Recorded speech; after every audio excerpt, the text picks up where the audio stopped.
जरा ये देख लेते हैं कि आज मिड कैप का मेगा एक्शन कहां पर है। क्योंकि मिड कैप का शो है तो मिड कैप से शुरुआत कर लेते हैं। 3 तस्वीरें आपकी स्क्रीन पर आ जाएंगी और उसके जरिए आपको पता चल जाएगा कि मिड कैप में आज का माहौल कैसा है। आज अगर आप देखेंगे तो फर्टिलाइजर शेयर में तेजी है।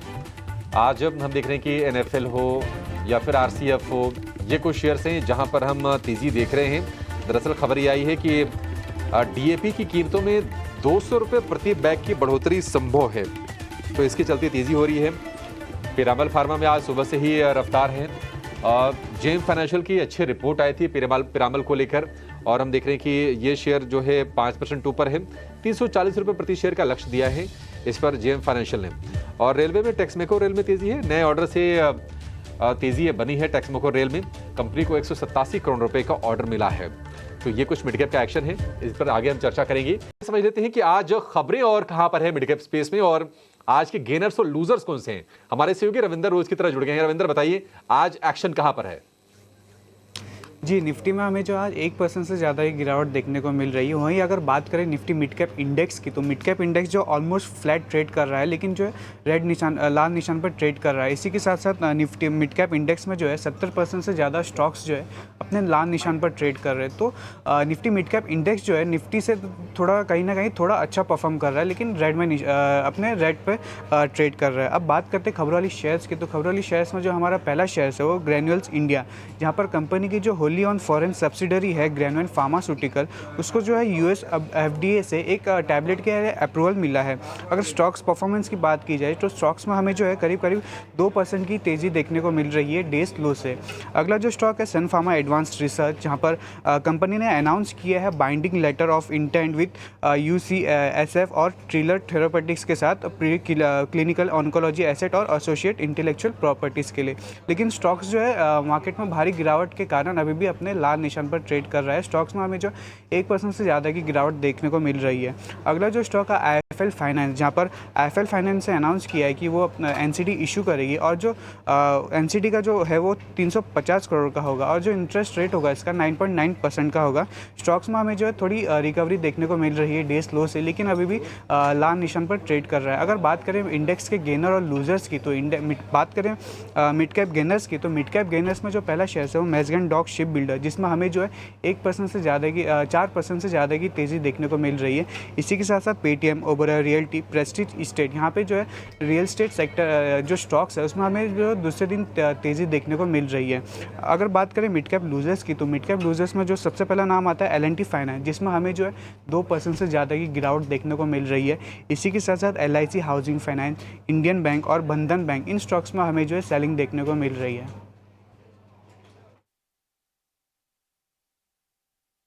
बहुत शुक्रिया ये सारी की सारी खबरें बताने के लिए और कहां पर आज मिड कैप में एक्शन है ये भी हमारे दर्शकों को नोटिस करवाने के लिए। लेकिन इन जो गिरावट वाले शेयर है ना, उसमें शेयर एक और जोड़ लेते हैं और वो शेयर है टार्क का। टार्क हम देख रहे हैं कि 10% नीचे शेयर है और ये लोअर सर्किट पर लॉक है। आखिर टार्क में ये गिरावट क्यों आ रही है, ये जरा विस्तार से समझते हैं। हमारे सहयोगी शरद दुबे हमारे साथ हैं। शरद, टार्क क्या प्रॉब्लम है, 10% नीचे शेयर है ये?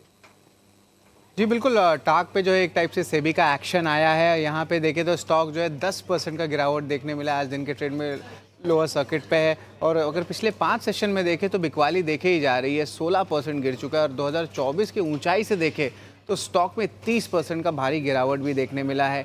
लेकिन क्या मामला है ये मैं पहले बताता हूँ आपको। सेबी ने अपॉइंट कर लिया फॉरेंसिक ऑडिटर को, जहाँ पे वो फाइनेंशियल स्टेटमेंट्स को ऑडिट फिर करेंगे। अब ये फाइनेंशियल स्टेटमेंट्स के ऑडिट के जो है 2 असेसमेंट लिए गए हैं। एक FY 21-22 है और दूसरा वाला FY 22-23। तो ये इंपॉर्टेंट डेवलपमेंट आ रही है। लेकिन रीजंस क्या हैं इस ऑडिट करने के, इस फॉरेंसिक ऑडिट का रीज़न सबसे इम्पॉर्टेंट है कि बहुत सारे इंपॉर्टेंट डिस्क्लोजर्स को लेके जो उन्होंने चिंता जनाई है, स्पेशली फाइनेंशियल इन्फॉर्मेशन और जो बिजनेस ट्रांजैक्शंस कंपनी की हुई है उसको लेके थोड़ी गड़बड़ी की आशंका है। इसके अलावा जो है ये थोड़ी सी डिट्रीमेंटल हो सकती है पूरे स्टेक होल्डर्स के लिए, या आप कह सकते हैं सिक्योरिटीज़ मार्केट्स के लिए, कोई इंटरमीडिएट के लिए।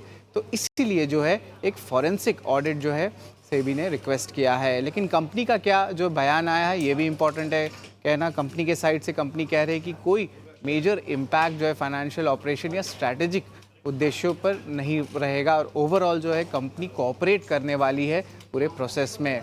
बट देखा जाए तो रिटेल शेयर होल्डर्स ये हमेशा हम ईटी नाउ स्वदेश में मान के चलते कि रिटेल शेयर होल्डर्स का इंटरेस्ट हमेशा बना रहे, लेकिन आप देखिए रिटेल शेयर होल्डर्स लगभग 13% स्टेक होल्ड करते हैं इस कंपनी में। सितंबर के जो शेयर होल्डिंग पैटर्न आए एक्सचेंज फाइलिंग्स में, और अगर total number of share holders की बात करें तो यहाँ पे लगभग आप कह सकते हैं 57,000 शेयर होल्डर्स भी हैं।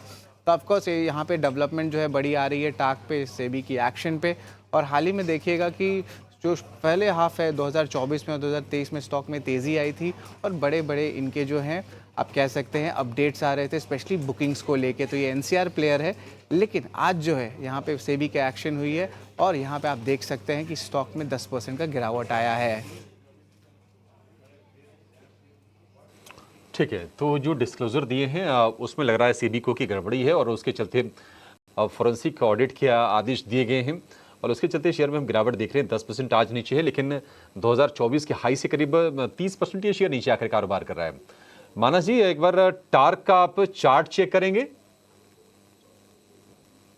तो देखिए स्टॉक ने आज फाइनली अपने 200 मूविंग एवरेज को ब्रेक किया है, उसके नीचे गया है। लोअर टॉप लोअर बॉटम्स का ट्रेंड है, मेरे ख्याल से गिरावट बढ़ने के चांसेस ज्यादा हैं। अगर ये 180 रुपए के नीचे जाएगा तो शायद आपको 150 तक के लेवल्स भी दिखा सकता है। तो स्ट्रक्चर वीक है, इस गिरावट पे खरीदारी नहीं करनी चाहिए। ठीक है, 150 तक भी ये गिर सकता है शेयर, ये आप ध्यान रखिएगा। अगर आप गिरावट पर खरीदने का सोच रहे हो तो बिल्कुल स्टे अवे, दूर रहिए इस शेयर से, और गिरावट की इसमें आशंका है। फिर से स्वागत है। बाजार में देखने की फिर से कमजोरी बढ़ी है और जो निफ्टी की गिरावट है 350 अंकों के आसपास की हो गई है। निफ्टी बैंक की जो गिरावट है वो है 650 अंकों से ज़्यादा की। 44 शेयर कमजोर है निफ्टी में 50 में से, और एडवांस डिक्लाइन रेशियो भी कमजोर है। इंडिया विक्स 5% ऊपर है, 15 के बेहद करीब, 15.25 के आसपास का इंडिया विक्स है। और बाजार में हम देख रहे हैं कि ये जो तनाव बढ़ा है, थोड़ी सी कमजोरी बढ़ी है, उसके पीछे इंडिया विक्स का भी हाथ कहीं न कहीं है। लेकिन पिरामल फार्मा पर जरा मानस जी एक बार व्यू दीजिए। हालांकि वैसे रेंज में ही शेयर रहा है, लेकिन 1-2 सत्र से हम देख रहे हैं कि तेजी आ रही है। जेएम फाइनेंशियल की बुलिश रिपोर्ट है, 340 का टारगेट है जेएम का। कैसा लग रहा है आपको स्टॉक की टेक्निकल आधार पर? पिरामल फार्मा में कंसोलिडेशन देख रहे हैं और ये कंसोलिडेशन एक रैली के बाद देखने को मिला है। अब इम्पॉर्टेंट ये है कि अगर ये 280 के ऊपर निकलेगा तो फिर तो आपको कम से कम 340 तक के भाव भी स्टॉक दिखा सकता है। तो पोटेंशियल है स्टॉक में। अगर आपका नजरिया थोड़ा सा लंबा है तो आप करंट लेवल्स पे भी एक्युमुलेट कर सकते हैं। 220 रुपए के स्टॉप लॉस से खरीदारी करनी है 340 रुपए के टारगेट के लिए। निफ्टी बैंक में आज गिरावट निफ्टी के मुकाबले मानस जी ज्यादा है, और जो बड़े नाम हैं उनके चलते डिसरप्शन है। निफ्टी बैंक को लेकर आपकी क्या सलाह होगी? 600 अंक नीचे है फिलहाल, अब 53,000 के नीचे आकर ट्रेड कर रहा है। देखिए बैंक निफ्टी में भी स्ट्रेटजी वही है कि यहाँ पर शॉर्ट नहीं करेंगे, क्योंकि अगर आप देखिए तो 20 डे मूविंग एवरेज पे एक स्ट्रॉन्ग सपोर्ट दिखता है। एक प्राइस सपोर्ट की बात करें तो 52,600 52,700 एक स्ट्रॉन्ग सपोर्ट है, प्राइस सपोर्ट है। तो इस लेवल पे शॉर्ट नहीं करना है। बैंक निफ्टी में भी आपको एक स्तर का ध्यान रखना है 53,200। अगर 53,200 के ऊपर निकले तब खरीदारी करेंगे, अभी खरीदारी नहीं करनी है। हालांकि जो हम गिरावट देख रहे हैं वो केवल एक करेक्शन की तरह ही उसको देखना चाहिए, एक बाइंग अपॉर्चुनिटी की तरह देखना चाहिए। लेकिन क्योंकि आप ट्रेडर हैं तो आप एक लेवल का ध्यान रखिए 53,200, उसके ऊपर खरीदारी करेंगे। स्टॉप लॉस उस केस में आपको 52,900 के नीचे लगाना है। लेकिन अगर 53,200 के ऊपर निकलेगा तो 53,700 तक के टारगेट आपको बैंक निफ्टी दिखा सकता है।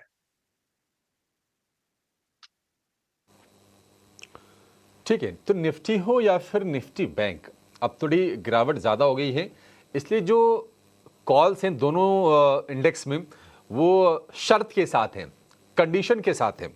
निफ्टी बैंक को आपको 53,200 के ऊपर खरीदना है और 53,700 के फिर टारगेट बनेंगे या फिर उसके ऊपर के, फिर 52,900 का सपोर्ट हो जाएगा वहीं पर जहां पर निफ्टी है।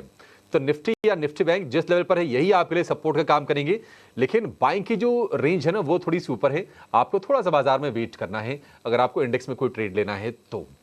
लेकिन स्टॉक्स वाले ट्रेड समझ लेते हैं मानस जी। फिर एक काम कीजिए, शेयर बता दीजिए जहां पर भी ट्रेड लेने में कंफर्ट हो। तो देखिए जो स्टॉक अभी नए नए एफएनओ में ऐड हुए हैं वहां पर काफी अच्छा बाइंग इंटरेस्ट देखने को मिल रहा है। तो दोनों स्टॉक उसी क्षेत्र से हैं जो नए अभी ऐड हुए हैं एफएनओ में।